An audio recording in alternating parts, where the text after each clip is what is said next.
What's up, everybody? So I just watched that Celebration Bowl. It was hands down the best. I'll be honest, that was the best HBCU football game I watched this year. That was probably the best Jackson State game I watched this year.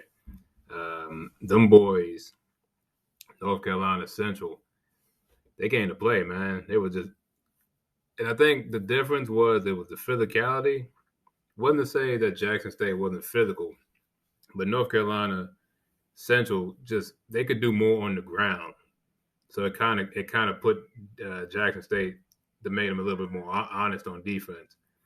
Um, so there was a lot of key moments that we know that final pass, or the second to last pass in overtime. He should have caught that ball. Was it Hagler? He should have caught that. There's no excuse for that. He should have caught it. But things happen. No one's perfect. Um, it just seemed Jackson State was very one dimensional. They did very little. They had a few bursts on the run game, but other than that, they didn't really feed they didn't feed Wilkinson the ball that often, or whoever they had at running back. They didn't really do too much on the ground. There was like a few scrambles by Shador, but other than that, it was very pass heavy. I think like he finished with like what 300 yards, and he like 329 yards and 4 touchdowns. Let me go back and check the stats. Let's go to box score. Yeah, so he had 329 for 4 touchdowns. But yeah, the rushing attack, they only had 64 yards rushing. They didn't do anything on the ground. You look at the other side, not only did North Carolina Central have 206 yards passing, but they had 254 yards on the ground. So they were a much more balanced, much more physical team. Now, I was hoping the Jack State was going to win because we already know the comments are going to come out, the reports and everything, the speculations. Oh, see what happens? He played a real team, and they got beat. And to be fair, this is a championship game. You don't expect no one to win easy in a championship game. Um, but man, it was a very fun game to watch. I knew it was gonna be a good game right off the bat when NCC that first couple drives. I was like, okay, they're actually doing something. They went up 10-0. I was like, all right, this is gonna be a ball game. And then Jackson State went up and they did their thing. They got 21 points in the first. It's 21-17 at halftime. Um, that was a big run by Shador at the end of the half. That whole drive was big because I think if they had anything less than a touchdown, um, they might have lost the game in regulation. To be fair, um, Travis Hunter made an incredible catch at the end. That was just perfect. Um, what else? It was a really good game, very fun game, very competitive. That's what I wanted. That's what the SWAC and the MEAC need more of. You need more high powered, high scoring games like that. 41-35. You need more overtime games. The I know you guys, you love your conference, but you got to be realistic. Part of the reason why no one watches is not just the exposure, but when you guys get the exposure, when you get the opportunity, you really don't do too much with it. Like even like which game was that? The what's it called? The Bayou Classic. When I watched that a few weeks ago, that was a good game, but it was very offensively challenged. It was if it wasn't for them defensive turnovers at the end of the game by Southern, it'd have been a much more low scoring game. Sometimes you gotta grow with the times. You know what I'm saying? They got to get better quarterbacks. They got to get better receivers, better O-line. You got to be able to spread the ball around. I think what I've noticed in this conference, um, especially in the SWAC, the quarterback play is terrible. I'm gonna be real. It is bad. If it wasn't for Shador and like that other guy in Southern, but the funny thing is the other guy in Southern was the backup. And I was watching the Bayou class, and I didn't understand why coach didn't throw him in like after the second possession of the not the Bayou Classic, the SWAC championship game. I don't know why when they went down 14-0, they should have took that boy out and put in the backup. They'd have might have won the game because he played all right when he came in. They put up 26 points when he came 20 what was like 20. They put up 20 something, but they were doing a lot better offensively when they put him in. Now, granted, I mean at that point it's too much. It's too late. You're not going to bring him in and expect him to come back 26-0 at that point, 30 something, whatever. That's too much to put on him. But he played pretty good for the amount of time he was out there. But anyway, back to the Celebration Bowl. Yeah, man, the physicality killed him. And people were talking about, they can't stop a running quarterback. The quarterback actually didn't do a whole lot on the ground. It was the running back. In the fourth quarter, or the overtime. In overtime, number 5, he took that thing from North Carolina Central and he ran it down the sideline. I don't remember what number, but he hit man right here in the shoulder and just stiffed on the mess out of him, man. I'm like, that dang. I was like, okay. Like these boys for real. The thing that was killing me, it was very apparent in the fourth quarter. Shador, I know he's still young, but he's got to know there's certain plays where you got to throw the ball away. This is this weird. I'm looking at these mascots eat hot dogs. It's a waste of hot dogs for the mascots can't eat. They're wasting these hot dogs. But anyway, yeah, man, Shador. When the pocket collapsed on the inside, if you got the room in the middle, you need to run. Everything when he takes the snap and the pocket collapse out here, it's called a pocket for a reason. You go up the middle, you step up. If you can't step up, you step up, then you go to the outside. Because at that point, the 2 tackles should have them 2 dudes engaged way back here. You should be able to step up and throw. If you can't throw, then hit the outside. He's trying to he'll drop back and the pockets collapse on the outside, and he'll try to scramble on the outside of the collapse. It doesn't make any sense, man. Take the ball, snap, step up, make your reads. You're either gonna throw or run. At the end of the day, there's 2 situations. If you're gonna run. If you're gonna throw it, it's either gonna you're gonna throw it to your own teammate or throw it away. Do not lollygag. And sometimes you gotta understand the play is dead. You're not doing anything, not gonna get anything out of it. Throw the ball away. There was one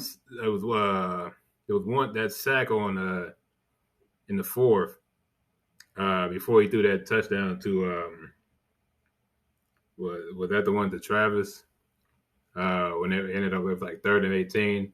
He was I don't know how you let that man get wide open on 3rd and long like that. But yeah, the play before he got sacked for like 15 yards. I'm like, you cannot take a sack. It's this weird conundrum with quarterbacks. You've been playing quarterback since you was in high school. There are prime situations where you do not take a sack. That's one of them. You don't take a sack in the red zone and knock yourself out 15 yards. That defeats the purpose of being in the red zone. Red zone is for scoring touchdowns. You don't want to kick field goals. What else? Yeah, just defensively, Jackson State, they just could not stop the run. And like I said, it wasn't the quarterback, it was the actual running backs, the guy that was supposed to be running the ball. They were just carving them up.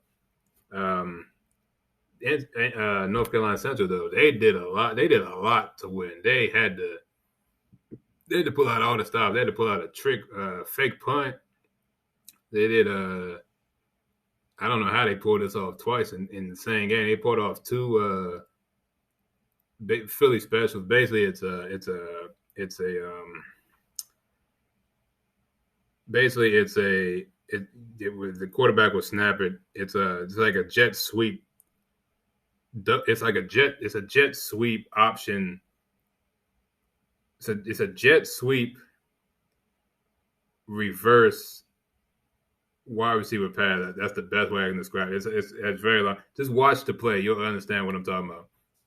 I don't know well, I don't know how you give up that type of play twice. I know the 2 point conversion, it was run a little different, but it's the same concept. It's still a wide receiver pass at the end of the day. I don't know how you give that up twice. I get it. And I get the first time, it's something you don't expect to happen. But second time, it's a 2 point conversion. That play has been run so many times since the Eagles ran it. The Philadelphia Eagles ran it. That play's been run so many times since 2018, since they won the Super Bowl. It's like no one's prepared for that. That's crazy. I don't know. But that fake punt was awesome.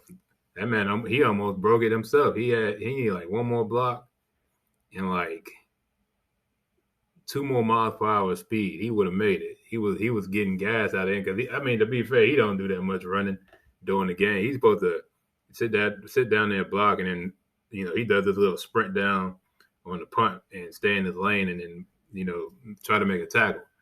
He's not actually out there trying to run and gain yards. But that was a good play. What else? Yeah, I think that's it about the game. It was a very, very good game. Like I said, it was the best HBCU game I've seen all year. I just want to get into the gripes real quick. Like I said, I made a video. It was yesterday or a few days ago from today's recording. I was saying, what happens if they lose? And like I said, you still got to play. They still had to go out there and play the game, and they went out there and they didn't finish. We all know what happens when someone loses. When someone's like a not a juggernaut, but someone's like at the top. Everyone wants to bring them down to their level, and sometimes you can't win them all. Sometimes you lose. But what I was saying is, what happens if they lose, and they have lost?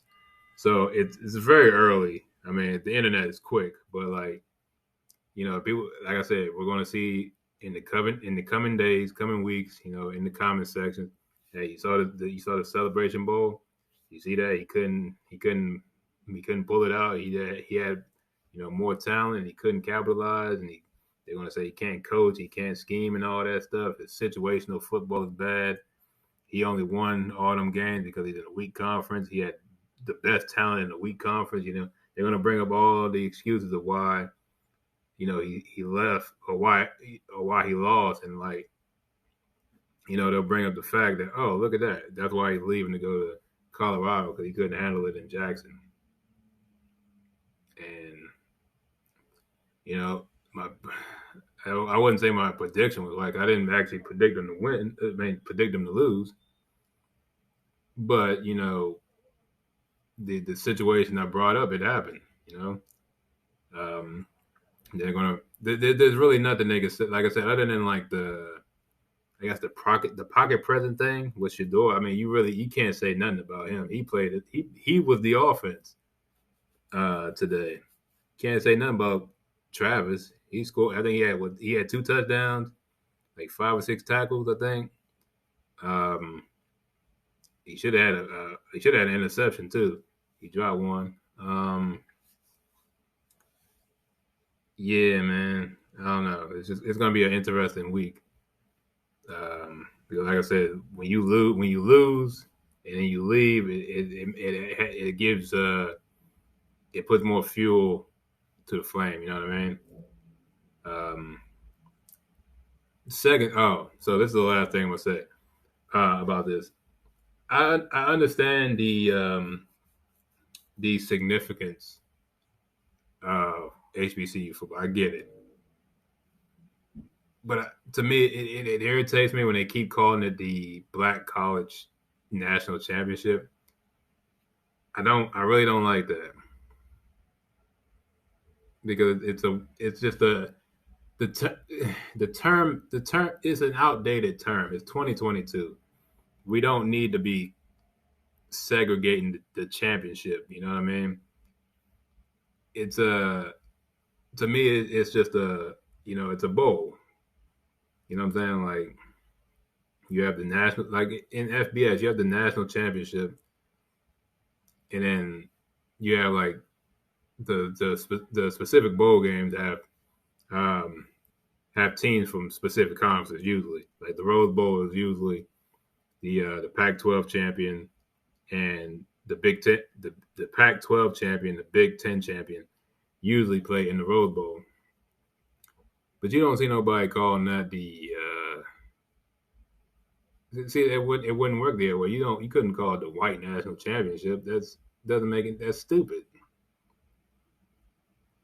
And I can see you calling it the Black National Championship if you were playing nothing but HBCUs, but that's not the case. You don't play everybody because you don't play anybody from the CIAA. The what's the other the SIAC? There's other HBCU conferences. They don't play all them teams. So how can you be the best black college? Oh my gosh, you muffed the punt. How can you be the best HBCU if you didn't play? You didn't even you didn't, I can you know what I'm saying? Like it's a I don't know. It's just I don't like that term. It's just look, you won the like you take because then it diminishes what you've been playing for. You didn't win any championship because you're not in the playoffs.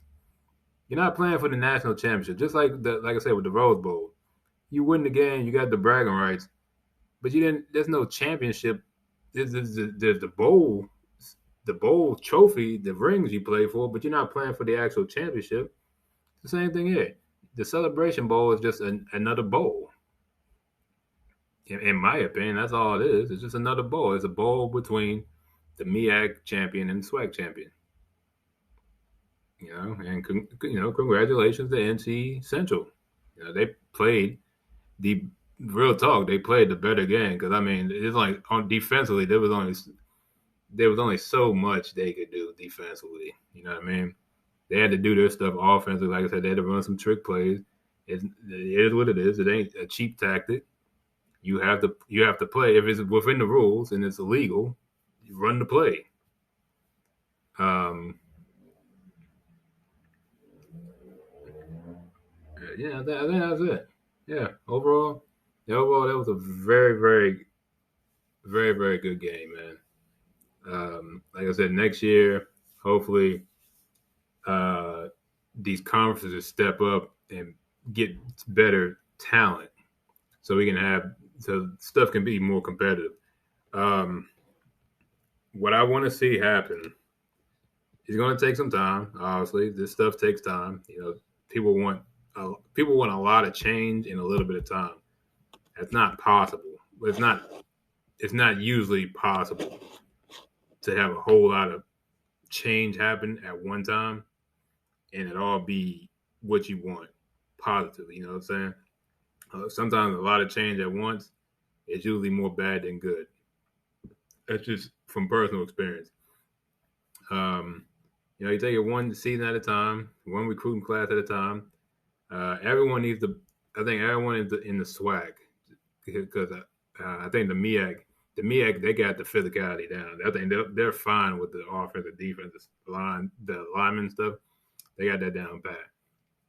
Um, but I think everyone, like I think MEAC and SWAC, everyone, especially in the SWAC, they need to get better on the line, better defensively, offensively on the line, and everyone needs to get major upgrades at quarterback. I heard Jackson State got some some dude at a JUCO. He was like I think he was like the number. He was like ESPN three. He was a very highly rated guy coming out like a few years ago. He ended up at JUCO, and apparently he's going to JSU. So I mean, if he was that good, he can play. Then yeah, that's a big upgrade, or a big not I guess a big replacement, I guess, for Shador. Um, but yeah, I mean, yeah, like all them teams need better quarterback play. That was one thing why them games were never. No one was ever worried Jackson State was going to lose because no one had a decent quarterback. Everyone. The problem with the SWAC, most of them teams had athletes at quarterback and not quarterbacks who happen to be athletes. You get what I'm saying? It's like the guy. Basically, how would I put this? Basically, a lot. So the thing is, a lot. So basically, from what I've seen, the conference has a lot of guys at quarterback that should be playing another position. They need to be either a wide receiver or a running back or play like corner. They're just not uh, gifted as quarterback. I'm gonna be real with you. From what I've seen, it feels like them guys. Their style of play doesn't translate to college ball because in high school you can have a guy that your quarterback could also be like a corner or a safety. Like when I played high school football, um, we had a quarterback. He was the starting quarterback, but he also was the safety too. You know what I'm saying? It's kind of like that, but that stuff doesn't work in college, man. You got to be able to throw. You can in high school you can get away with that because the talent is so inferior. If you're that gifted athletically, the talent is so inferior. It's like you can win a football game throwing for 75 yards and rushing for 200. You know what I mean, and a couple tubs. You can't do that in college football, man. That stuff doesn't work. You got to be able to pass. Shador, I think for him, I think he proved a lot of people today that he can play against some good defenses. You know what I'm saying? He can play against the pressure. He can play against his own man. He did everything right today. That's real talk. I give big up to him. He did everything right.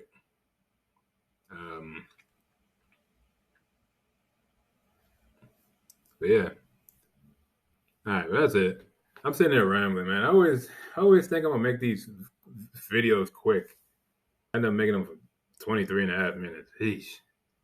But yeah, good job, Jackson State. You guys played well. You'll get there next year. Third time's the charm. Um, NC Central, amazing job, man. Amazing job. Congrats. That was a well-deserved win. So yeah, thanks for watching. See you later. Peace.